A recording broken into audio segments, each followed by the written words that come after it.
हम और आप सरकार सैयदुश्शुहदा हज़रत इमाम हुसैन अलैहिस्सलातु वस्सलाम के सफ़र करबला इख्तियार करने पर कि जो ज़ाहिरन करबला की कहानी का आगाज़ इसी दिन से हो जाता है। इसलिए कि ये इमाम 28 रजब को मदीने से निकले, मक्का पहुँचे, फिर मक्का में 4 महीने और 4 दिन रहे और उसके बाद फिर 2 मुहर्रम को करबला पहुंचे। लेकिन जो सफ़र का आगाज़ है वो आज से हो चुका है। इसीलिए इस सफ़र की मुख्तलिफ वजूहात जो हमारे जवान भाई बैठे हैं यहाँ मजलिस में, या जो ऑनलाइन सुन रहे हैं, या जो इस मजलिस को जहाँ जहाँ भी जिस मुल्क में बैठ के देख रहे हैं, कुछ मसाइल ऐसे हैं कि अभी तक हमारे जवानों पे ये क्लियर ही नहीं हुआ कि इमाम गए क्यों थे। इसलिए कि हर आदमी जाकिर जो है वो अपने नुक्ता बनाने की वजह से कुछ इस तरह का रीज़न बयान कर देता है कि वो समझते हैं कि ये रीज़न है। कुछ नोहे ख़ान ने बयान कर दिया तो वो नोहे ख़ान का रीज़न समझते हैं। किसी ने किताबें पढ़ लीं तो अगर सही मुहक्किक है तो उसने सही लिख दिया, और अगर मुहक्किक की रिसर्च गलत हो गई तो उसने कुछ गलत लिख दिया। इसलिए ज़रूरत है इस बात की कि मैं 2 और 2 4 की तरह बिल्कुल आपको पहले मकसद इमाम हुसैन अलैहिस्सलाम समझाऊं, ताकि आज की तारीख का हक अदा हो सके। सलावत पढ़े मोहम्मद और आले मोहम्मद पर। और बिल्कुल मैं ये समझ के कि जैसे ज़ीरो से उठा के चलना है, यानी बिल्कुल इब्तदा से, कोई गहराई नहीं और कोई फ़लसफ़ा नहीं। इसलिए कि जितना जितना हम फ़लसफ़ा बयान करते चले जाते हैं, हमारा मजमा हकीकत से दूर होता चला जाता है। अब कोई कहता 2 बादशाहों की जंग थी, कोई कहता हुकूमत पे जंग थी। अच्छा, कभी कभी अपना मौलाई ये सोचने पे मजबूर हो जाता, अच्छा निकले ही क्यों थे। होता नहीं होता आदमी को, वो इतनी परेशानियां उठा रही हैं, इतनी मुसीबत उठा रहे हैं, इतना। और ये अजीजों याद रखिए, जहां ये बात आ जाए कि मेरे इमाम ने ये क्यों किया, तो समझ लीजिए आपकी मोहब्बत में कमी है। इमाम जब कोई काम कर दे तो उस पर यह नहीं सोचना इमाम ने ये क्यों किया, यही तो आपकी गलती है। आपको ये नहीं सोचना कि इमाम ने किया क्यों है। अब इमाम ने कर दिया तो वही हक है जो हो गया है। बात समझ लें। तो अब मैं आपको बजाय इसके कि शायर का शेर सुनाऊं, या मरसिया खान का मरसिया सुनाऊं, या अपने बुजुर्ग उलमा की या उनकी तहकीक और रिसर्च आपसे बताऊं, तो मैं उनमें से आपको कुछ बताने वाला नहीं हूं। बिल्कुल सिंपल सी बात है भाई, जो इंसान सफर कर रहा है, आप उसी इंसान से पूछिए आप जा क्यों रहे हैं। है या नहीं सामने की बात। मैंने आपसे कहा बिल्कुल सामने की बात मैं करूंगा कि आप खुद इमाम हुसैन अलैहिस्सलाम से पूछिए कि भाई आप क्यों जा रहे हैं। अब वो जाने से पहले, इसलिए कि इमाम उसे कहते हैं जो हमारे दिल की बात पढ़ ले। हर आदमी के जहन में आएगा ये सवाल, क्यों गए क्यों गए क्यों गए। तो उन्होंने अपना वसीयतनामा पहले ही तैयार कर दिया और मोहम्मद हनफिया को दे दिया। मैं तवज्जो था, यहां भी बड़ा गहरा मसला है। मोहम्मद और किसी को नहीं दिया है, मोहम्मद हनफिया को दिया है। ये वसीयतनामा नहीं दिया है, बल्कि पूरी कायनात में मोहम्मद हनफिया की शख्सियत को मोतबर बनाया है। मैं तवज्जो चाहता हूं, मोतबर बनाया है पूरी दुनिया के सामने मोहम्मद हनफिया की शख्सियत को। तो इमाम अलैहिस्सलाम ने पहला जुमला जो वसीयतनामे का है, पहले तो वो सुन लीजिए। इन्नी लम अखरुज आशिरन वला बतेरन वला मुफसेदन वला जालिमन। ना मैं निकला हूं हुकूमत के लिए, ना मैं निकला हूं इख्तदार के लिए, ना मैं निकला हूं खून खराबा करने के लिए, ना मैं निकला हूं किसी पे जुल्म करने के लिए, ना मैं निकला हूं किसी दिखावे के लिए।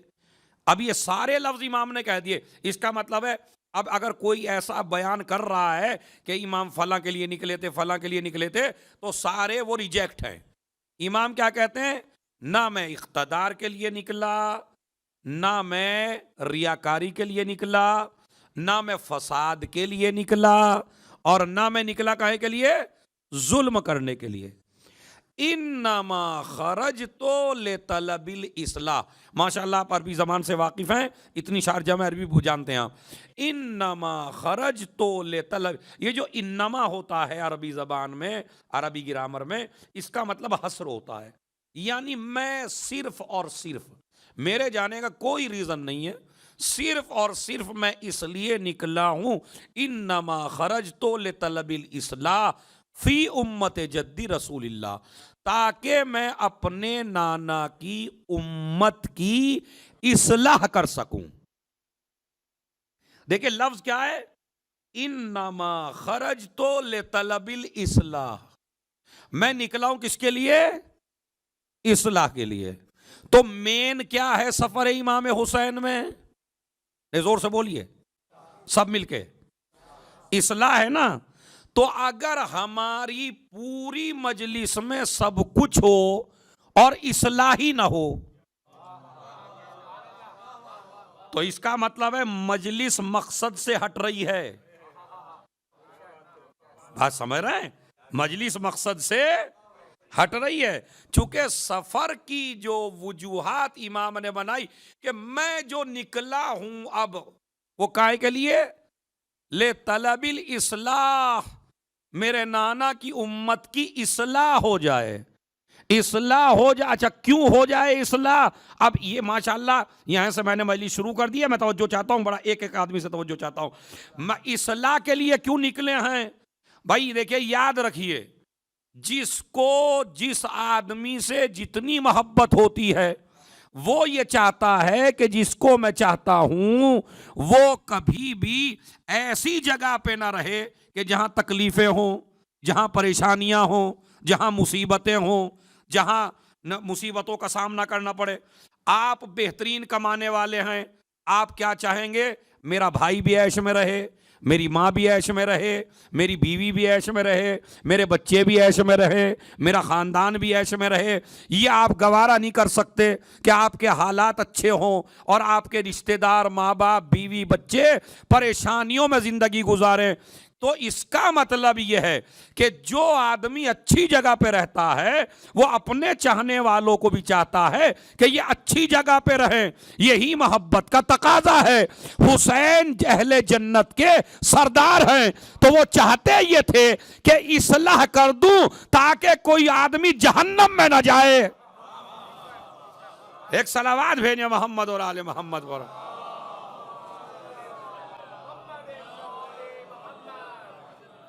एक सलावात, थोड़ा थोड़ा आगे आ जाइए ताकि एक माहौल बन जाए। थोड़ा थोड़ा आगे गई सलावात।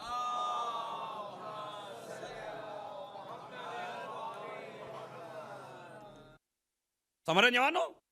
तो इमाम चूंकि जवानाने जन्नत के सरदार हैं, तो सरदार की तमन्ना क्या होती है कि हमारा कोई आदमी जहन्नम में ना जाए। इसलिए जरूरत है इस्लाह की। आप समझे?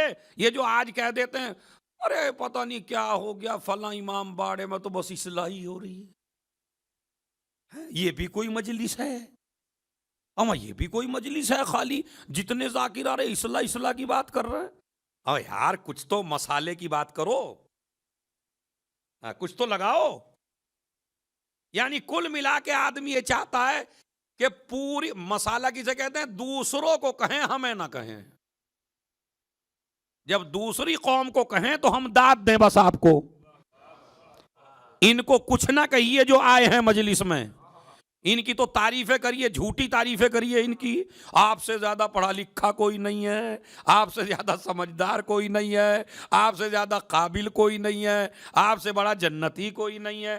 तो हमारा मजमा ये सुनने का आदी हो गया। और जो उसकी गलती आपकी नहीं है, गलती हमारी है। हमने आपको आदत ही डाली कि दूसरों की बुराई सुनो, अपनी ना सुनना। हुसैन इब्ने अली क्या कहते हैं कि मेरे करबला में जाने का मकसद और शहादत का मकसद है इस्लाह, वो भी तुम्हारी। इस्लाह वो भी तुम्हारी। इस्लाह तुम्हारी कब होगी? जब तुम्हें डायरेक्ट कोई बात कही जाएगी। तो लिहाजा जरूरी है कि मजलिस इस्लाही हो। इन नमा खरज तो ले तलबी इस्लाह, मैं निकला हूं काहे के लिए? इस्लाह के लिए। अब इस्लाह क्या है ये हुसैन बताएंगे। इस्लाह कैसे करनी है? का उरीद अनआम और अबिल मारूफ, ये बिल्कुल 28 रजब की मुनासिबत से पढ़ रहा हूं मैं। उरीद अनआम और अबिल मारूफ, मैं ये चाहता हूं कि नेकी का हुक्म दूं। आगे क्या है? वह अनहा अनिल मुनकर, और मैं बुराई से रोकूं। तो ये किसका काम है? बुराई से रोकना और नेकी का हुक्म देना। जोर से बोलिए। इमाम हुसैन का। सब इमामों का है, लेकिन इस वक्त मौजू है इमाम हुसैन अलैहिस्सलाम। तो इमाम हुसैन के दिल की तमन्ना क्या है? मैं नेकी का हुक्म दूं और बुराई से रोकूं। तो अब अगर आप हुसैनी बनना चाहते हैं तो हुसैन की इस फिक्र को आगे बढ़ाइए, नेकियों का हुक्म दीजिए, बुराइयों से रोकिए। भाई आप कैसे इमाम हुसैन वाले? नहीं जनाब, हम तो आंखें बंद करके बैठे, कोई करे कुछ भी करे, हमें किसी से क्या मतलब। ये जो नजरिया बन गया है ना आजकल हमारे शियों में कि मुझे किसी से क्या मतलब, ये नजरिया इमाम हुसैन के नजरिए के खिलाफ है। ये आदमी मौलाई नहीं है, ये आदमी इमाम हुसैन वाला नहीं है, ये आदमी अहले बैत वाला है ही नहीं। इसलिए कि कहता मुझे क्या मतलब, अरे कोई भाई बुरा मान जाएगा। होता नहीं होता कि भाई मैं क्या कर लूंगा, बुरा मान जाएगा, अगर मैं उसे टोक दूंगा तो मुझे फला कह देगा, वो न जाने मुझे क्या कह देगा। बादी तो याद रखिए, जब आदमी के मिजाज में ये आ जाए मैं क्यों कहूं और मैं क्यों बुराई से रोकूं, तो समझ लीजिए ये लश्कर हुसैन से निकल चुका है। अब ये हुसैन के लश्कर में आने के लायक नहीं है। हुसैन चाहते क्या हैं आपसे? जब भी तुम्हारे सामने कोई गलत काम हो उसे रोको, नेकी का हुक्म दो। अगर मौला का चाहने वाला किसी गलत फिक्र में मुब्तला है या गलत कर रहा है तो उसे रोक दो वहीं। इसलिए कि अगर आपने नहीं रोका तो ये बीमारी फैलती चली जाएगी। मैं आपको मिसाल देता हूं, इंसाफ से बताइए। अगर आप एक कश्ती में सवार हों और मैं और आप तकरीबन उस कश्ती में 500 आदमी हों पानी के जहाज में, और उस पानी में मैं बैठ जाऊं और उसमें सुराख करना शुरू कर दूं, तो अगर आप हर आदमी यही कहने लगे हमें क्या मतलब, आखिर में क्या होगा? नहीं मैं ही डूबूंगा या आप भी डूबेंगे? क्यों? इसलिए क्यों नहीं की? कहा भाई मुझे क्या मतलब, वो कहा अपने नीचे से ही तो खोद रहा है, सुराख कर रहा है तो अपने पास से कर रहा है। बाजी तो यही मसला है गुनाह का। जब आप अपनी औलाद को, अपने भाई को, अपने रिश्तेदार को हुसैन का मिशन पे अमल न करके और उसे बुराई से नहीं रोकेंगे तो वो अकेला नहीं डूबेगा, आपको भी लेके डूबेगा। इसलिए जरूरत है इस्लाह की। अब समझे क्यों जरूरत है? उरीदु अन आमुर बिल मारूफ व अनहा अनिल, मैं बुराई से रोकूं। जब भी कोई आदमी मेरे सामने बुरा करे, कोई भी हो, तो कम से कम तहजीब के दायरे में उसे समझा दीजिए कि भाई आप ये गलत काम हो रहा है, इस गलत काम को आप ना करिए। मगर जब जुर्अतें खत्म हो जाएं, जब आदमी टोकना छोड़ दे, अजीजों याद रखिए अज़ादार उसे नहीं कहते जो अच्छा अमल करके खुद जन्नत में चला जाए, अज़ादार उसे कहते हैं जो खुद भी जन्नती हो, औलाद को भी जन्नती बना दे, बीवी को भी जन्नती बना दे, माशरे को भी जन्नती बना दे। इधर एक आदमी कर रहा है सबील, मगर उसके पास चीनी नहीं है, शरबत पिलाता है हर साल, इस साल इतना गरीब है कि चीनी नहीं है। और लोग आ रहे हैं, चूंकि लोगों का तो काम आने का है भाई, जब होता ही है हर साल। अब वो बेचारा परेशान है, आराम आराम से कहता है कोई चीनी मुझे ला दो तो मैं शरबत, तो चीनी मुझे, मगर कोई तवज्जो देने को कर रहा है, अपने नाम से ला दूं मैं। कमाल की बात है, अगर हम तुझे दे के ही पिल पिएंगे तो अपने घर ही ना कर लेंगे। ये है वो शैतान, समझ रहे आप? ये है शैतान जो हमें कुछ करने, माल मेरा नाम उसका, ये मुमकिन नहीं है। मगर वो बेचारा जवान था, उसने कहा इससे क्या होता है कि कौन कर रहा है, उसे तो मालूम है जिसकी सबील है कि कौन कर रहा है। फौरन उठा, 1 किलो चीनी ली, लाओ भाई। उसने कहा भैया मुझे 2 किलो की जरूरत है। कहा इतने इसका बनाओ, अभी लेकर। अभी ये चला। मेरे इमाम को इस जवान का खुलूस बड़ा पसंद आया, फरिश्ते को हुक्म दिया इसकी रूह कब्ज कर ले। गया, अभी जा रहा है, मलकुल मौत आ गया, चलो। कहा इतना तो मौका दे दो, ये 1 किलो चीनी वहां पहुंच। भाई बिल्कुल नहीं, ऑर्डर है। रूह कब्ज हो गई, मर गया। मर गया तो अब कब्र में हिसाब हुआ। अब वो जो हिसाब लगाने वाले हैं वो हैं आदिल। उन्होंने हिसाब लगाया अपनी अदालत से, ये गुनाह किया, ये किया, ये किया, ये किया, ये किया, ये किया, ये किया। उधर से ऑर्डर आया हुसैन का, नरमी करो। मेरे चाहने, नरमी क्या करें? अब यार गिन लो, चीनी का एक एक दाना गिन लो।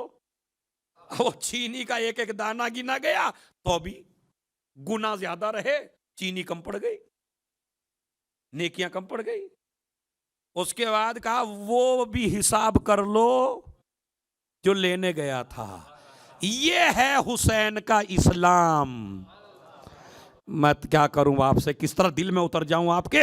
ये है हुसैन का इस्लाम और ये है हुसैन का खुदा कि अगर नेक काम ना भी कर पाओ और नेक की नियत कर लो तो अल्लाह उसमें भी अजर देता है। उस चीनी का भी हिसाब हो गया, फिर भी हिसाब ना हो सका तो इमाम खुद आए, कहा ये मेरा है। मेरे कहने का मकसद यह है कि दिल में खुलूस लाना आपका काम है। अब ये पूरा मजमा माशाअल्लाह कयामत तक दाद देता रहेगा जो जुमला मैं कह रहा हूं आपकी खिदमत में। हुर बन के आओ तो सही हुसैन के पास। हुसैन की अता में कमी नहीं है, हमसे हुर बनना नहीं आता। अब हुर बनना आसान है, हमारी इस मजलिस में हुरमला भी आदमी बन सकता है और हुर भी बन सकता है। और दोनों का फलसफा यह है, अगर गलती करने के बाद अकड़ता रहे तो हुरमला बनेगा, गलती करने के बाद माफी मांग ले तो हुर बनेगा। अकड़ना नहीं है, तकब्बुर नहीं करना है। हुसैन इब्ने अली बता रहे हैं मेरा काम ही है, अला व इन्नल हक़ ला युमलु अलैह। आज हक पे अमल नहीं हो रहा है और बातिल से रोका नहीं जा रहा है, इसलिए मेरा फरीदा है कि मैं निकलूं। तो मौला ये अच्छा ये वसीयतनामा लिख के जवानों किसको दिया? जोर से बोलना एक एक आदमी, अपनी रिसर्च के लिहाज से। मोहम्मद हनफिया को दिया। मोहम्मद हनफिया को क्यों दिया? इसलिए कि इमामत के इल्म से जानते हैं कुछ पैदा होंगे जो मोहम्मद हनफिया को भी गालियां देंगे। नहीं गए थे, इमाम के साथ क्यों नहीं गए थे? इमाम यही तो इम्तिहान लेना चाहते हैं। अगर न जाने पे हमने बुरा कहा हो तो तुम भी बुरा कहना, और अगर वसीयतनामा हमने खुद सौंपा हो तो जो हुसैन का मोतबर हो उसे किसी को बुरा कहने का कोई हक। बड़े बड़े मौलवी अमामे वाले मोहम्मद हनफिया के पीछे पड़े बेचारे, ये नहीं गए थे ओ भाई इसलिए नहीं। अच्छा वजह बता देता हूं खुदा की कसम, आज में मोहम्मद हनफिया के न जाने की असल वजह यह है कि अगर मोहम्मद हनफिया को साथ में ले जाते करबला तो मदीना खाली रह जाता और मदीने वाले शिकायत करते, ए अल्लाह के रसूल, हमारे पास कोई ऐसा न था कि जिसके कौल पे अमल करके हम हिदायत पा सकें। हुसैन छोड़ के चले गए थे, अमा हुसैन अपना खलीफा बना के गए हैं। मोहम्मद हनफिया, वरना नजरिया बता दूं मैं आपको। एक दलील तो यह है कि इसलिए कि मोहम्मद हनफिया बहुत बड़े आलिम थे और मोहम्मद हनफिया को मदीने में छोड़ा अपना खलीफा बना के, ताकि ये सारे मसाइल को हल कर सके। अब मोहम्मद हनफिया का नजरिया बताऊं आपको, आपका नहीं है वो नजरिया, बताऊं। जंग हो रही है और जंग होते होते तीर बरसने लगे। कहा बढ़ो मोहम्मद हनफिया, बढ़ो मोहम्मद हनफिया। इमाम हुक्म दे बढ़ो मोहम्मद हनफिया। एक हम जैसा आ गया, कहने लगा असल में तुम्हारे बाबा को हसन और हुसैन से ज्यादा मोहब्बत है और तुमसे कम है, इसीलिए हर जंग में तुझे कहते हैं कि तुम बढ़िया हो, तुम बढ़ो आगे, तुम बढ़ो आगे। इसका मतलब है लड़ाई करने वाले, लड़ाई कराने वाले फितने मौला अली के घर में भी लड़ाई कराना चाहते थे। देखिए कितने बड़े फितने होते हैं लोग। मोहम्मद हनफिया का इल्म देखिए, बा खुदा की कसम, मैं तवज्जो चाहता हूं, इल्म देखिए मोहम्मद हनफिया का। उन्होंने कहा कि मियां एक बात का हमें जवाब दो। कहा बताइए क्या है। कहा मुझे ये बताओ, अगर तुम मैदाने जंग में हो और मैदाने जंग में एक आदमी ने तीर का निशाना लिया तुम्हारी आंखों का, तो बताओ तीर कैसे रोकोगे। उन्होंने कहा हाथ से। कहा हाथ की तरफ तो उसने निशाना ही नहीं लिया है। नहीं नहीं समझे ही नहीं है आलिम। अरे भाई हाथ का निशाना थोड़ा ही लिया है, हाथ तो नीचे, उसने निशाना लिया है आंखों का। कहा नहीं, जब आंख पे हमला होगा तो दिफा करेगा हाथ। कहा इसका मतलब है आंख दिफा नहीं करती। ये मसला अगर तेरी समझ में आता है तो ऐसे समझ ले, हसन और हुसैन मेरे बाबा की आंखें हैं। हसन और हुसैन मेरे बाबा की आंखें हैं और मैं उनका हाथ हूं। जब आंख पे हमला हो तो दिफा क्या करता है, हाथ करता है। देखिए कितने फितनों को लौटाया। खैर ये मेरा मौजू नहीं, इंशाल्लाह फिर कभी मौका मिला तो मोहम्मद हनफिया की पूरी हिस्ट्री आपको मैं सुनाऊंगा, वरना असले मौजू रह जाएगा। तो इमाम अलैहिस्सलाम जल्दी जल्दी सुन, काहे के लिए निकले, इस्लाह के लिए। तो मजालिस कैसी होनी चाहिए, आपको ये नहीं सोचना है लोग क्या, ये देखना है कि हमारा इमाम हमसे क्या चाहता है। अब वो हुसैन इब्ने अली क्या है, सुन लीजिए। बिस्मिल्लाहिर्रहमानिर्रहीम। अला व इन्नल हुसैना, अहले सुन्नत भाइयों की किताबों से पढ़ रहा हूं। अला व इन्नल हुसैना बाबुन मिन अबवाबिल जन्ना फमन आनदहु हर्रमल्लाहु अलैहि रिहल जन्ना। जमीन पे नहीं रहिएगा अगर हदीस सुन लें। इब्ने कसीर ने अल बिदाया व निहाया में, हमारे अहले सुन्नत भाइयों में बड़ा आलिम, वो कहता है नबी ने फरमाया हुसैन जन्नत के दरवाजों में से एक दरवाजा है। अब जिसके भी दिल में हुसैन की नफरत है, अल्लाह ने हराम करार दे दिया कि ऐसा आदमी जन्नत की खुशबू सूंघे। मुमकिन नहीं है। हर्रमल्लाहु अलैहि जन्नत, जन्नत की खुशबू भी नहीं सूंघ सकते। क्यों, हुसैन मिन्नी व अना मिनल हुसैन। अहब्बल्लाहु मन अहब्बा हुसैना व अबगज़ल्लाहु मन अबगज़ हुसैना। अल्लाह उस इंसान से मोहब्बत करता है जो हुसैन से मोहब्बत करे, अल्लाह उस इंसान से नफरत करता है जो हुसैन से बुग़्ज़ रखे। यह सारी हदीस है। इसीलिए फरमाए, लोग कहते कुरान मजीद में भी है। भाई ये जो निकले हैं इमाम हुसैन अलैहिस्सलाम, बहुत बड़ा एतराज है, उसको दिफा करके और इंशाअल्लाह फिर मसाइब की तरफ। देखिए इमाम हुसैन जो निकले उन्होंने अपना मकसद बता दिया। मुसलमान कहता है ये तो गलत है, क्यों निकले, क्यों अब भी अर्शी पे अड़ा है, क्यों निकले। हमारा भी आदमी कहता भाई निकले थे तो इस्लाह के लिए, तो कौन सी इस्लाह हो गई भाई। अब शराबी आज भी हैं, जुआरी आज भी हैं, जानी आज भी हैं, डकैत आज भी हैं, हक मारने वाले आज भी हैं, लूटने वाले आज भी हैं, और अपनों में भी हैं। हाँ, यही तो कमाल की बात है, अपनों में भी हैं, मौलाइयों में। इसने इसका मार लिया, उसने उसका मार लिया, उसने उसको ले लिया, उसने इसका ले लिया है। तो इमाम हुसैन ने इतनी बड़ी कुर्बानी दे दी, मगर अभी तो ऐसा नहीं हुआ। फर्क क्या हो गया फिर? इमाम की कुर्बानी जाया होगी? जाया नहीं हुई। अब मैं आपको फायदा बताता हूं इमाम की कुर्बानी का। देखिए सुनिए, करबला से पहले जो भी गुनाह हो रहे थे वो हाकिम का अमल जुज बन रहा था मजहब इस्लाम का। अरे मैं तवज्जो चाहता हूं भाई, हैं? यानी जो भी यजीद कर दे वही दीन का हुक्म है, जो भी हाकिम कर दे वही दीन का हिस्सा है। ठीक है, बुराइयां नहीं रुकी, लेकिन इमाम ने एक खत खींच दिया, कयामत तक बुराई तो करेगा मगर हाकिम का अमल बनेगा, इस्लाम का हिस्सा नहीं बनेगा। इसीलिए उसे बैयत भी चाहिए थी भाई, उसीलिए तो वरना पूरी दुनिया ने बैयत कर ली थी यजीद की, पूरी दुनिया ने। इसे आप हल्के में ना लीजिए, ऐसा वैसा बादशाह नहीं था कि जिसकी 4 आदमियों ने कर ली हो, पूरी दुनिया ने कर ली है। तो आप हमसे कहते हैं भाई जब पूरी दुनिया ने कर ली थी तो हुसैन भी कर लेते। अब हम भी जरा टेढ़ी खोपड़ी के हमने कहा अच्छा ये बताओ, जब पूरी दुनिया ने कर ली थी और अकेले हुसैन ने नहीं कर ली थी, उसे ही क्या जिद थी कि ये भी करें? यार कभी कभी हमारी भी तो बात समझा करें आप, हैं भाई। जो आप कह रहे हुसैन को कर लेनी, चलिए भाई नहीं की इमाम हुसैन, आपकी नजर में गलत किया, लेकिन इसे ही क्या पड़ी है? जब सारे सहाबियों ने कर ली, सारे कलमा पढ़ने वालों ने कर ली, सारे मुसलमानों ने कर ली, हैं, औरतों ने कर ली, मर्दों ने कर ली, बच्चों ने कर ली, इस्लाम के ठेकेदारों ने कर ली, तो हुसैन अकेले नहीं करते? ना करें?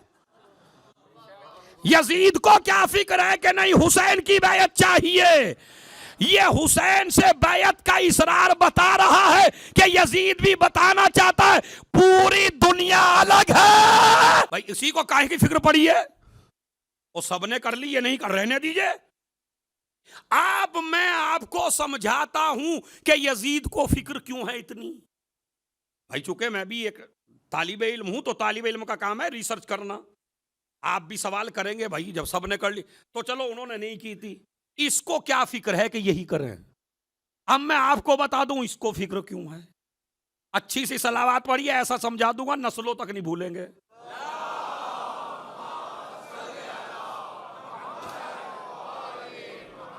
सुनिए इंशाअल्लाह नस्लों तक याद रहेगी। एक प्रॉपर्टी थी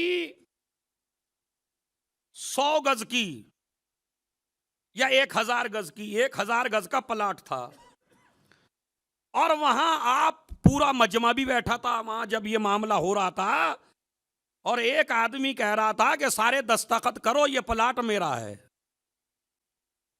अब आप जितने भी थे, इन्होंने भी कर दिए, इन्होंने भी कर दिए, इन्होंने भी कर दिए, मैंने भी कर दिए, फला ने भी कर दिए, इन्होंने भी कर दिए, समझ रहे? अब मालिक थे ये, आपका नाम क्या है भाई?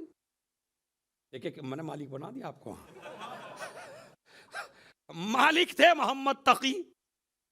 अब हम थे 2-3 हजार आदमी, बल्कि पूरा हिंदुस्तानी था, पूरा पाकिस्तान था, प्रॉपर्टी थी इनके नाम, और हमने सबने दस्तखत करके भेज दिए, ले लीजिए आप, ले लीजिए, ले लीजिए आप, ले लीजिए, ले लीजिए आप, ले लीजिए, और आप ले लीजिए, और आप ले लीजिए। तो हमारे दस्तखत करने से क्या प्रॉपर्टी उसके पास चली जाएगी? बताइए सोच के मुझे आप, हैं? सब लोगों ने दस्तखत कर दिए, मगर जो असले मालिक था प्रॉपर्टी का, उसने दस्तखत नहीं किए। तो इसका मतलब यह है वो आदमी भी मुतमईन नहीं होगा करोड़ों के बैयत करने से भी, जब तक असले आदमी दस्तखत ना कर दे। अगर यजीद दावेदार होता बादशाहत का तो लोगों की बैयत काफी थी। वो दावा कर रहा था मैं इस्लाम का हाकिम हूं, इस्लाम के मालिक थे हुसैन।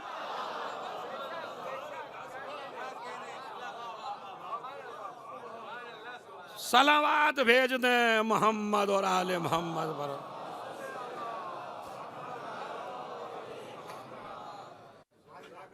अब असल समझ में आया आपके कि उसे ये था अगर हुसैन नहीं करेंगे तो फिर तो मैं जो काम करूंगा वो अलग रहेगा, इस्लाम अलग रहेगा। कयामत तक के लिए जो इस्लाम को अलग कर दे बातिल से उसे हुसैन कहते हैं। ये कुर्बानियां हैं, ये है कुर्बानी का असर। और उसके बाद भी सुनिए, तवज्जो चाहता हूं, करबला से पहले तक दुनिया की नजर में जीतना उसे कहते थे। जो आदमी जिसका गला काट ले तो समझ लो गला काटने वाला जीत गया। हुसैन ने नक्शा ही बदल दिया, हम गला कटा के जीतेंगे। इसलिए कि हमने अपना मकसद हासिल कर लिया। अच्छा, होते क्यों नहीं है? इसलिए कि इस्लाम की जिम्मेदारी, अम्मा भाई, रसूल का इम्तिहान ले लिया अल्लाह ने। अब वो वाकया तो सुना हुआ है, बस मैं इशारा करता हूं। जिस तरह मैं तकरीर कर रहा हूं, रसूलुल्लाह भी तकरीर कर रहे थे और असहाब भी बैठे थे आपकी तरह। और इमाम हुसैन आए और अबा में पैर उलझा। अब कह देते किसी से भी उठा दो भैया बच्चे को, किसी से नहीं कहा, खुद खुतबा छोड़ा और उठा के लाए। अब हर आदमी का अपना अंदाज होता है, वाकया तो सुना हुआ है, मुझ जैसे तालिब इल्म का भी सुन लीजिए। रसूल को क्या जरूरत थी खुद उतरने की, खुतबा तोड़ने की? तो मैं अब बताऊं जरूरत क्या थी। अगर आम बच्चा होता तो कहते उठा दो। आम बच्चा नहीं था, कुरान था। अरे मैंने तो बड़ा जुमला कहा, खुदा की कसम। हाँ? और अगर कुरान किसी मेज से गिर रहा हो तो जल्दी से दौड़ेंगे। तो लिहाजा अब ले आए गोद में लेकर 3 लफ्ज कहे। अब एक लफ्ज पढ़ते हैं अक्सर जाकिरीन, मैं बाकायदा रिवायत देख के आया हूं यदाबिल मुद्दत से, उसमें 3 लफ्ज हैं। उसमें उन्होंने कहा हाजा हुसैन फारिफू, ये हुसैन है, इसे पहचान लो। वफज़लू, इसकी फजीलत का इकरार कर लो। वंसरू, जब ये पुकारे तो मदद करो। 3 लफ्ज है। और कहने लगे इन्नमा अमवालुकुम व औलादुकुम फितना। वो खुतबा तो छोड़ दिया, माल और औलाद फितना है। उर्दू का फितना नहीं भाई, उर्दू का फितना तो बड़ी मुसीबत हो जाएगी। इन्नमल अमाल वल औलाद फितना, यानी माल और औलाद आजमाइश का जरिया है। अब मैं आपसे सवाल करता हूं, मैं तालिब इल्म हूं, मेरे सवाल का जवाब दे दीजिए आप। भाई जब माल और औलाद आजमाइश का जरिया है तो हसन और हुसैन तो अली की औलाद हैं, आजमाइश अली की होनी चाहिए।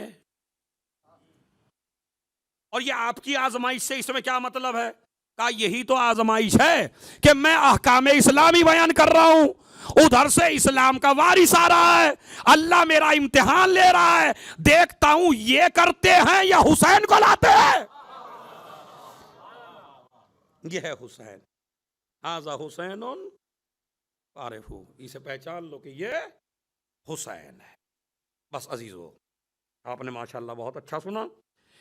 इमाम हुसैन अलैहिस्सलातु वस्सलाम की एक बताई हुई दुआ, क्योंकि शबे जुमा जिसके लिए हुक्म है कि रोज पढ़नी चाहिए, रोज गुनाहगारों के लिए बेहतरीन दुआ। परेशान, हाँ इसमें आजम है, इसमें आजम, और उस दुआ का नाम है दुआए मशलूल। क्या नाम है? दुआए मशलूल। आज ही से शुरू कर दीजिए, कोई प्रॉब्लम हो, कोई परेशानी हो, उसी की नियत से पढ़िए दुआए मशलूल। इसलिए कि इसका आखिर है जो दुआए मशलूल पढ़ेगा नबी करीम अपना हाथ ला के रख देंगे। और रावी कौन है? हुसैन। इस दुआ के रावी है कौन? मैं खाना काबा में अपने बाबा के साथ तवाफ कर रहा था और मैं था और मेरे बाबा थे, और कोई नहीं था। मैं था और मेरे बाबा थे। और एक बेचारा जवान तड़प तड़प के रो रहा था। मैंने अपने बाबा से कहा, बाबा अली ये मुर्तजा एक जवान है जो तड़प के रो रहा है। मौलाना का बुला के लाओ। आया, देखा तो एक हिस्सा शल है, मशलूल कहते हैं फालिज जिस पे पड़ गया हो। एक हिस्सा काम नहीं कर रहा है उस जवान का, शल हो गया है, फालिज पड़ गया है बदन के ऊपर। इमाम हुसैन लेके आए उसको। मौला ने कहा, बता तेरा वाकया क्या है। कहा, मैं मुनाजिल मेरा नाम है, लाहिक का बेटा हूं मैं बहुत गुनाहगार जवान था और मेरा बाप इंतहाई नेक था जो मुझे गलतियों से रोकता था, बुराइयों से रोकता था, लेकिन मैंने कभी अपने बाप की बात नहीं मानी जैसे हम नहीं मानते। और नहीं मानी मैंने अपने बाप की बात कभी भी। और जब मैंने बाप की बात न मानी तो बाप का कुछ पैसा इकट्ठा हुआ था, मुझे गुनाह में खर्च करने के लिए पैसा चाहिए था। मेरा बाप वो पैसा मुझे दे नहीं रहा था। मैं जल्दी जल्दी करता हूं। मैं जल्दी से गया, उस पैसे को उठाया। मेरा बाप ने मुझे रोका, लेकिन मैंने अपने बाप का हाथ मरोड़ दिया और मैं उस पैसे को गलत काम में खर्च कराया। मेरे बाप ने खाना काबा में मुझे आके बद्दुआ दी।